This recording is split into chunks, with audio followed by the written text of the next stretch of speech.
오늘 만나실 모델 렉서스 NX인데요. 자, 전기차 시대로 점차 다가가고 있습니다. 하지만 아직 전기차를 타기엔 뭔가 부족한 것들이 있는데요. 첫 번째, 충전 인프라가 그렇게 만족스럽지 않습니다. 두 번째, 각사들의 전기차 만드는 노하우 역시도 무르익지 않았는데요. 그 때문에 일부 모델들 주행 안전 측면에서 부족함이 나온다든지 여러 가지 안전 이슈를 갖고 있는 것도 사실입니다. 물론 각사들이 다 노력하고 있긴 해요. 그런 측면에서 바라보면 이 과도기 측면에 가장 어울리는 모델이 있는데 바로 플러그인 하이브리드죠. BMW만 봐도 최근 플러그인 하이브리드의 인기, 소비자분들도 많은 관심을 갖게 되는데, 일상에서는 전기차로, 그리고 장거리 투어 때는 내연기관차의 이점을 살릴 수 있다는 매력이 있습니다. 자, 오늘 만나는 렉서스 NX450 플러스, 과연 어떤 매력을 갖고 있는지 잠시 함께 느껴보시겠습니다.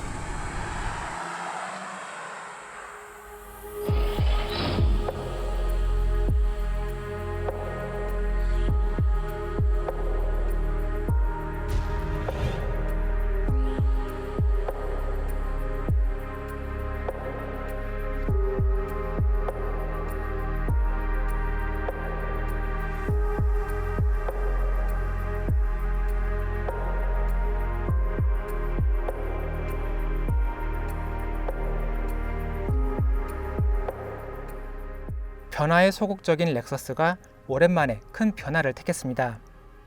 2세대 NX의 개발 컨셉은 바이탈 테크 기어라고 합니다. 역동적인 측면, 기술적인 부분을 강조하고 싶다는데 느껴지나요? L자형 주간 주행 등이 포함된 날카로운 헤드램프, 거대한 스핀들 그릴이 NX 디자인의 특징입니다.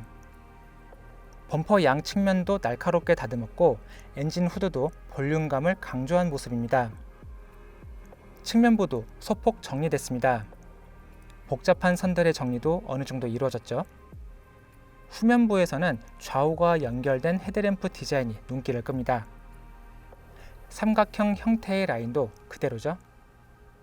범퍼 양 측면에는 공기배출구 디자인이 있습니다. 렉서스 모델명도 중앙으로 배치했고요.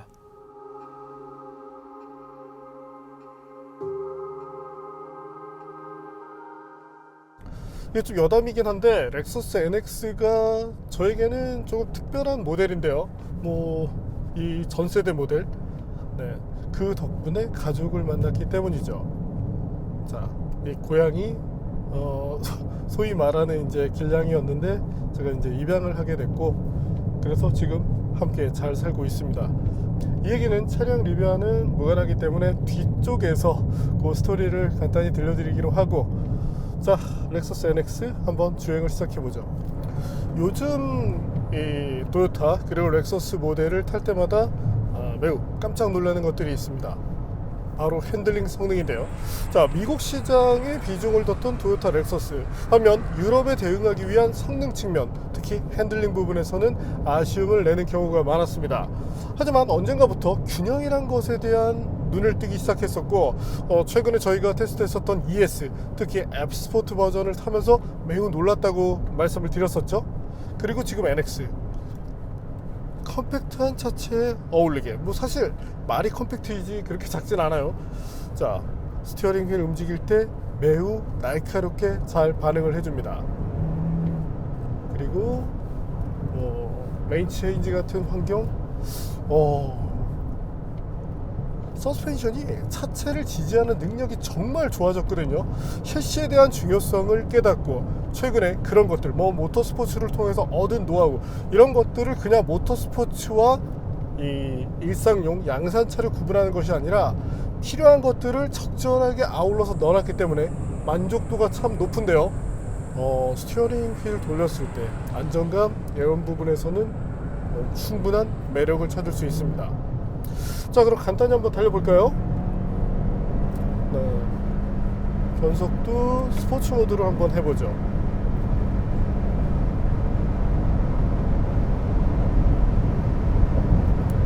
자, 지금 최고 속도는 실제 속도 기준으로 200km를 넘어섰거든요. 타이어 최고속도가 한계가 있음에도 불구하고 지금 안정감이 대단히 좋습니다. 그리고 예전 모델들과 비교를 하면 최고속도 영역이 늘었어요. 지금은 제가 곡선로를 달리고 있기 때문에 조금 주의를 해서 속도를 좀 낮춘 상황인데, 리밋에 들어가 있는데도 이게 리밋이 작동할 때도 뭔가 작동했다 그런 느낌 없이 너무나 자연스럽게 차를 제어해주고 있습니다. 이거 좀 색다른데요. 그래서 실제 최고 속도는 206km 정도 되고요. 근데 이때까지 제어를 하기 전까지 엔진의 힘 그리고 모터의 힘, 이 두 개가 시너지를 내면서 정말 시원스럽게 차를 밀어주고 있네요.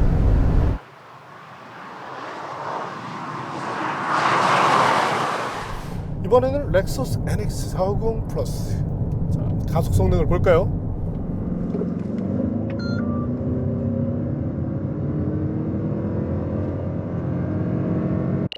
렉서스 NX450 플러스는 6.1초대라는 가속 성능을 보였습니다. 동급 SUV들과 비교를 했을 때 중상위권 성능이죠. 이번에는 순수하게 모터만 사용했을 때의 가속을 볼 텐데요.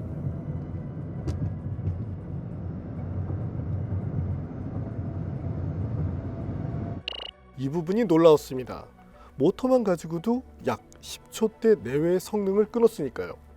물론 가속 시간이나 거리로 보면 하이브리드 모드에서 성능이 더 좋게 나오지만 시내에서 EV 모드로 실용 구간을 주행했을 때 전혀 답답함을 느끼지 않아 좋았습니다. 이번에는 시속 200km까지의 가속을 볼까요?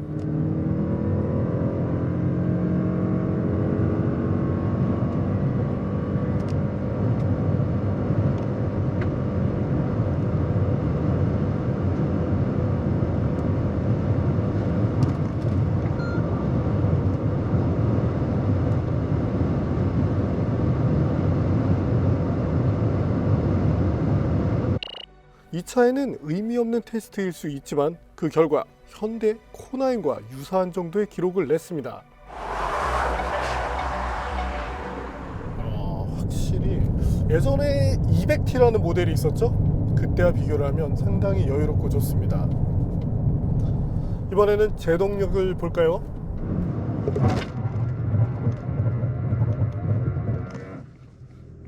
제동거리는 40.1m 정도로 나왔는데요.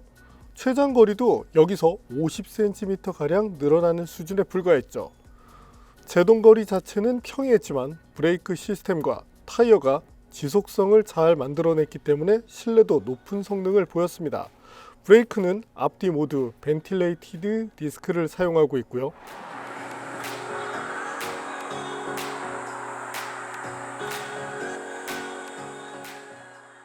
자, 과거의 하이브리드 모델들을 다룰 때 이 브레이크 페달을 밟을 때 만족감이 많이 떨어졌습니다.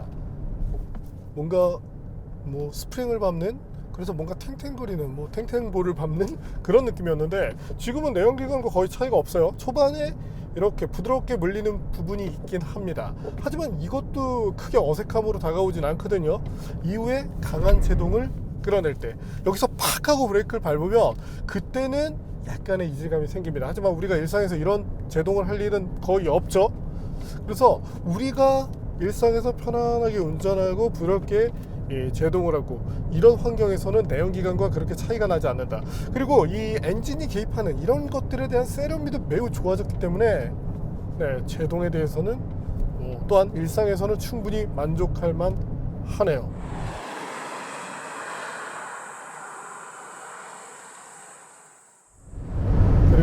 고속주행 안정감. 통상 이와 같은 SUV들 프론트 축이 조금 가볍게 느껴집니다.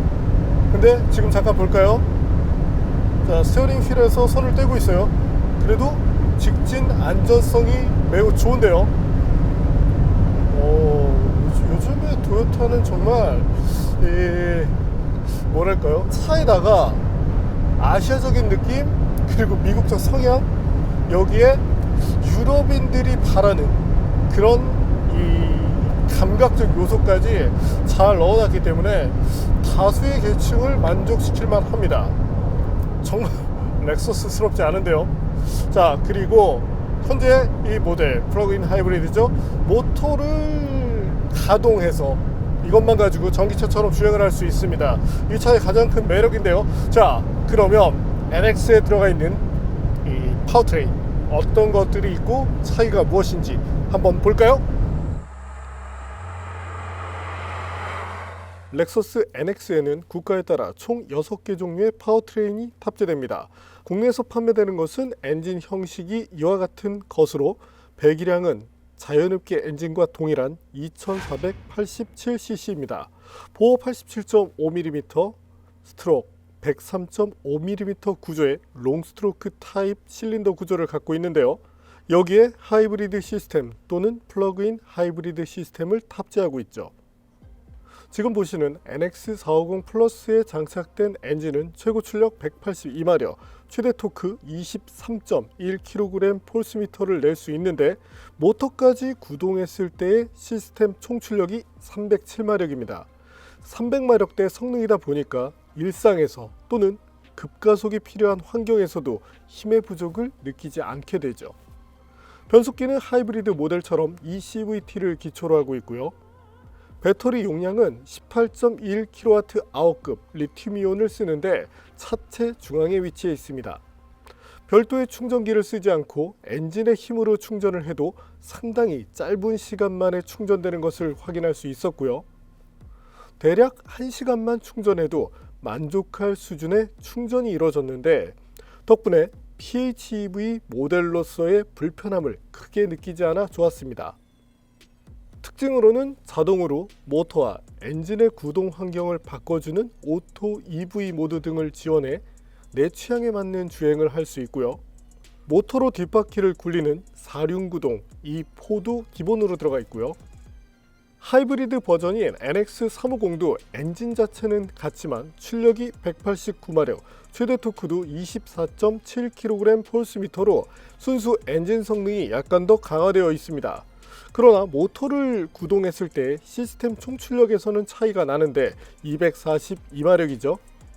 하지만 가성비로 보면 무난한 파워트레인입니다. 배터리는 1.6kWh급 리튬이온을 사용하고 있고요. 이 플러그인 하이브리드 측면으로 접근하면 렉서스도 사실 노하우가 많은 브랜드예요. 전동화 측면에서 전기차로 진입은 타사보다 조금 이제 늦어지고 있지만 2025년, 2026년 요때가 이제 전기차의 진짜 본격적 시작이니까 그때까지 이제 뭐 차를 어떻게 내놓느냐에 따라서 이후에 여러 가지 것들이 변할 수 있지만 지금은 상당히 뭐 만족감이 높습니다. 자, 그러면 이번에 나온 렉서스 NX 인테리어를 볼까요? 실내는 승마의 말 곱비를 뜻하는 타즈나를 테마로 했습니다. 커다란 인포테인먼트 모니터가 눈에 띄죠. 크기만 14인치입니다. 시동이 걸렸을 때 보이는 멋진 오프닝을 시작해서 그래픽 처리에도 많은 신경을 썼습니다. 에너지 흐름도도 잘 보여줬고요. 보통 모니터가 커지면 공조장치 버튼이 생략되면서 사용하기 불편해지죠.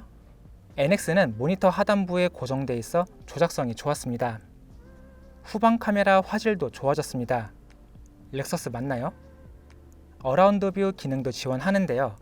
영상을 합성해 차체 바닥까지 보여주는 시스루 뷰 기능도 눈길을 끕니다.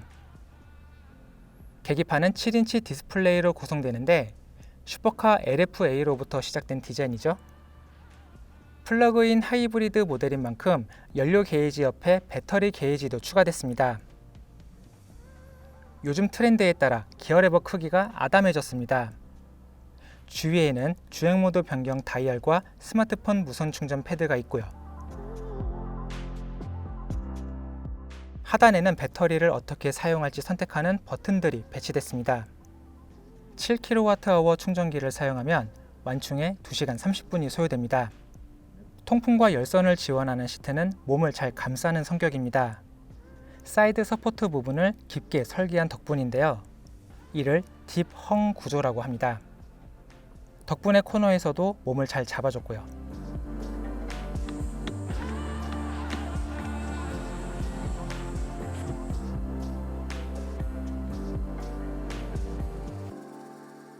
뒷좌석 공간도 무난합니다.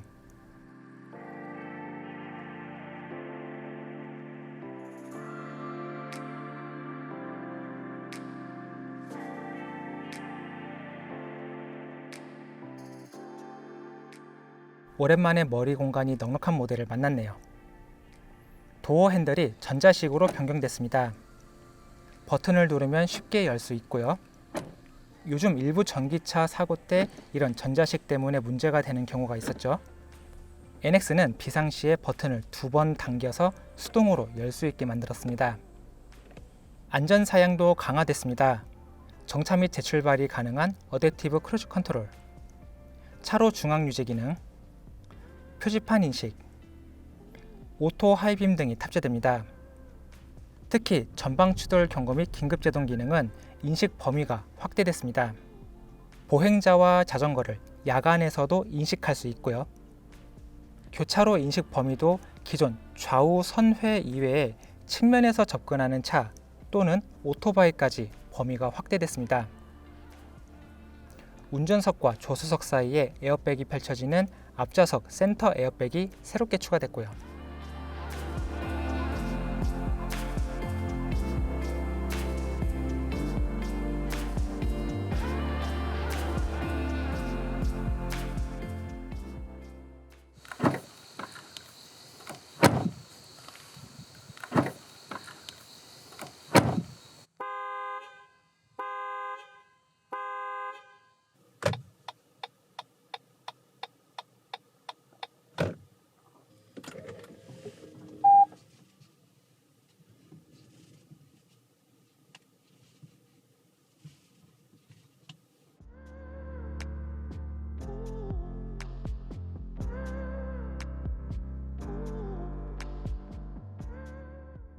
처음 탔을 때 가장 놀랐던 부분은 이 커다란 디스플레이였죠.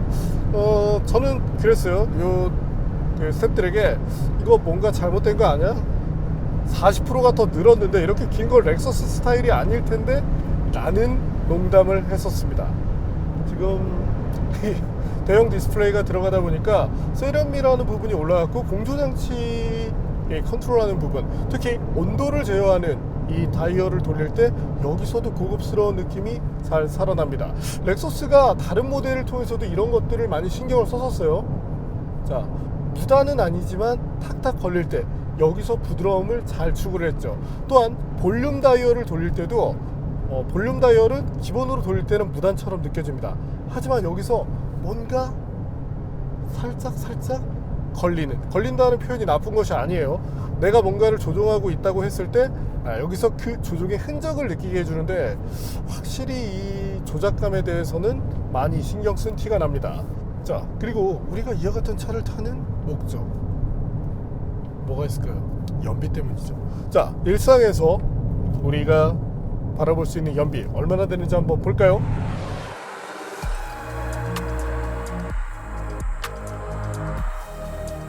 고속도로에서 정속 주행을 할 때 리터당 16km 정도를 달릴 수 있었습니다. 내리막 구간이 많은 조건에서는 리터당 19km 정도까지 나왔고요.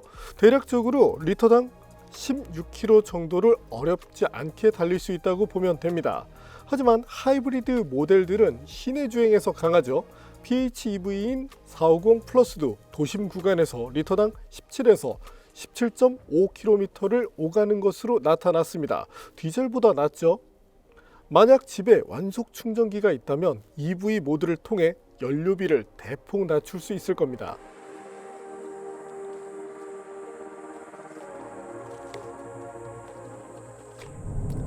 사실 시내 주행에서는 모터만 가지고 구동을 하면 되고, 그래서 이 출퇴근 거리가 만약에 한 50에서 60km 정도 되시는 분들이라면 연료를 그렇게 많이 넣지 않고도 일상을 다 커버할 수 있을 겁니다. 그리고 주말이 되었을 때 이때는 연료 그냥 넣고 편하게 여기저기 다니면 되거든요. 자, 충전에 대한 스트레스를 받을 필요 없고, 또 하나 충전을 하는 부분에 있어서도 이 배터리를 내가 어떻게 사용할지를 결정할 수 있게 됩니다. 자, 충전 모드로 돌릴 것이냐, 물론 이때는 연비는 좀 떨어지긴 해요. 그래도 내가 필요로 할 때 배터리를 쓸 수 있다는 건 매력이 되겠죠. 이번에는 정수성을 볼까요? 정차 시에는 소음이 발생하지 않았습니다. 그래서 측정을 못했고요. 주행을 할 때도 정숙성이 대단했는데 약 57dB 수준을 보였습니다. 엔진이 구동될 때와 순수 EV 모드로 달릴 때 약간의 편차가 있지만 엔진이 구동되는 경우라도 어지간한 가솔린 세단보다 좋은 수준의 정숙성을 보였고요.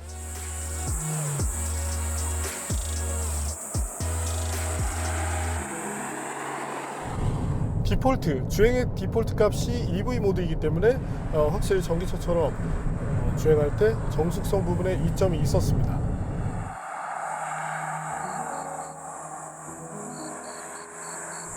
타이어는 브리지스톤의 알렌자 AS0이라는 모델인데 저희도 일부 모델을 통해서 만나봤는데 일상을 위한 사계절 타이어죠. 자, 측면을 보면 특징이 있어요. 여기 보면 이렇게 선 같은 것들이 보이죠. 측면에 이와 같은 핀을 디자인함으로써 타이어의 온도를 낮춰주는 역할을 합니다. 뭐 일정하게 온도를 가져간다고 보시면 돼요. 이랬을 때 얻는 이점이라면 성능의 변화를 어느 정도 막아낼 수 있죠. 자, 열이 올라가면 타이어도 성능이 이렇게 떨어집니다. 근데 그것을 지속시킬 수 있기 때문에 특히 이와 같은 모델로 막 급격한 그런 운전을 하시는 분들은 많지 않죠. 그랬을 때 우리가 이용하는 환경 안에서 최적의 컨디션을 낸다고 보면 됩니다. 이번에는 승차감을 볼까요?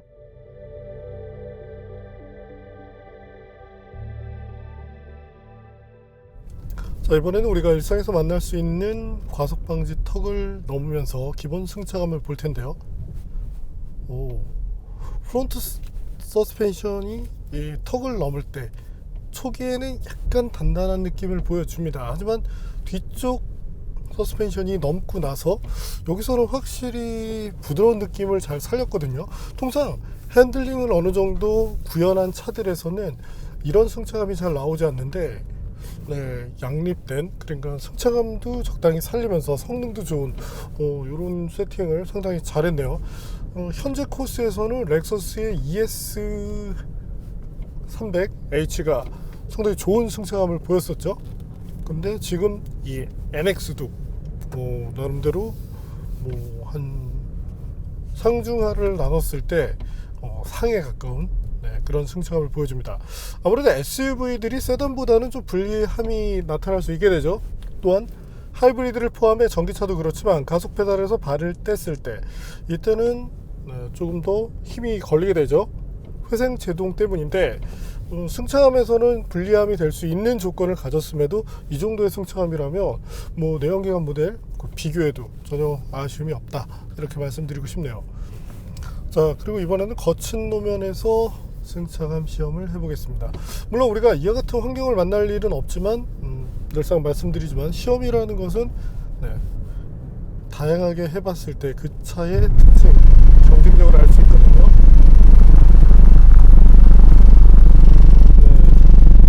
지금은 이 뒤에서 트렁크 쪽 파티션에서 지금 소음이 나고 그거 외에는 별다른 이상은 없습니다. 여기서도 이제 렉서스 ES가 가장 좋은 그런 승차감을 보였는데 그것과 비교를 하면 분명히 떨어져요. 세단과 SUV의 차이겠지만 그래도 이 정도면 SUV로서는 중상 정도에 해당하는 승차감을 보여준다, 이렇게 보시면 되겠습니다.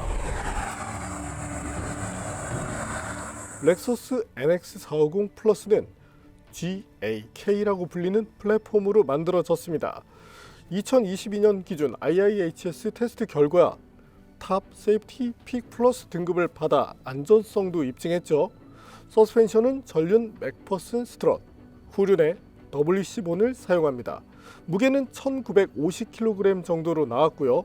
무게 배분으로 볼 때 앞쪽에 약 56%가 몰려있는 것으로 나타났습니다.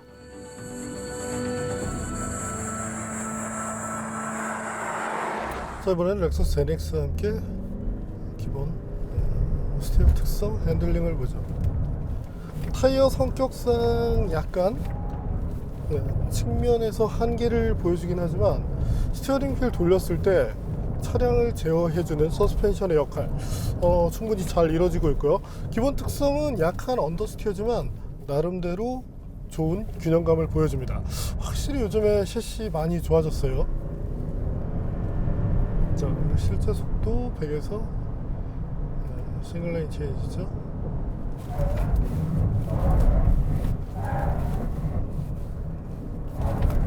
타이어의 횡그립 한계 때문에 초기에 어느 정도의 미끌림을 허용합니다. 근데 이후에 바로 자세 제어 장치가 역할을 해주면서 안정감을 찾아가고 있거든요. 렉서스에서는 VSC라고 얘기를 하죠. 이 제어의 세련미로 놓고 본다면 상급 모델 그리고 지상고가 낮았던 렉서스 ES 같은 경우가 더 좋았거든요. 하지만 SUV로서 이 정도면 중상 정도에 해당하는 그런 ESC 제어 능력을 보여줍니다.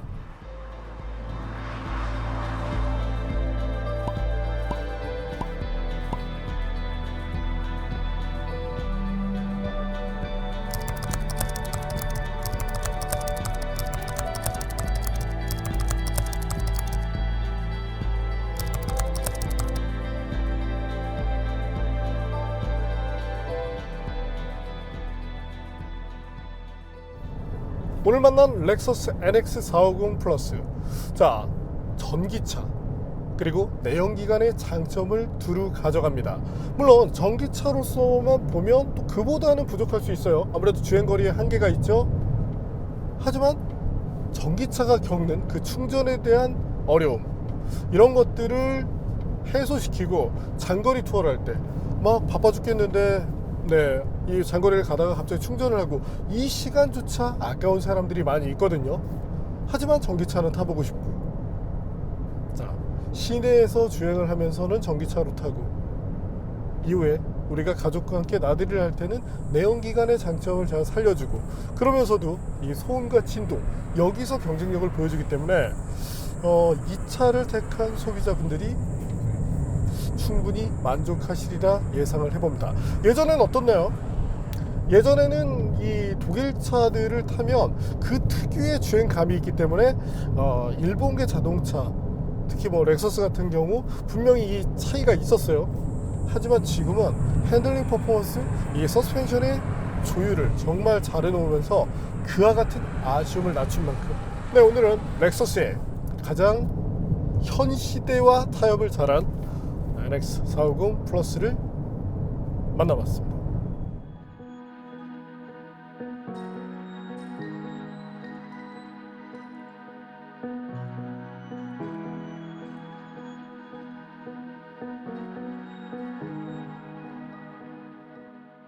자, 앞서 그 고양이 얘기 뭐 별로 궁금해하지 않으실 분들은 여기서 끄셔도 됩니다. 차 리뷰는 다 끝났어요.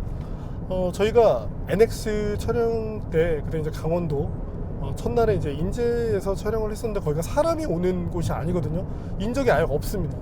근데 누군가 그냥 두고 갔을 거라고 예상을 하는데 거기 고양이가 있더라고요.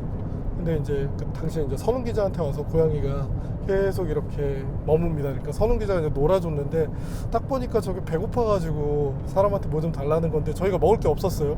근데 그날 촬영을 끝내고 제가 그 몇 킬로 정도 떨어진데 가게에 가서 뭐 줄 거라고는 뭐 참치캔하고 사실 그런 거 고양이 주면 안 되잖아요. 근데 뭐 없으니까 그리고 뭐 소세지하고 이런 걸 사가지고 줍니다. 근데 너무 맛있게 먹는데 그게 너무 불쌍했었어요. 그리고 그날 저희가 이제 속초 쪽으로 넘어갔는데 당시 온도가 영하 10도였거든요. 그 인제는 아마 더 떨어졌었겠죠. 그날따라 바람은 계속 불어가지고 숙소의 창문이 계속 덜컹거릴 정도인데 이게 밤새고 그러고 그 고양이가 불쌍해서 잠을 못 잤습니다. 근데 그 다음날 이제 돌아오면서 그 고양이 잘 있나 보려고 그랬더니 스태프들이 말리더라고요. 거둘 거 아니면 여기서 있는 게 나을 거다. 그래서 이제 돌아왔다가 3일째 촬영 다른 곳에서 하기로 돼 있었는데 아침에 이제 스태프들에게 얘기를 합니다. 다시 인제로 간다.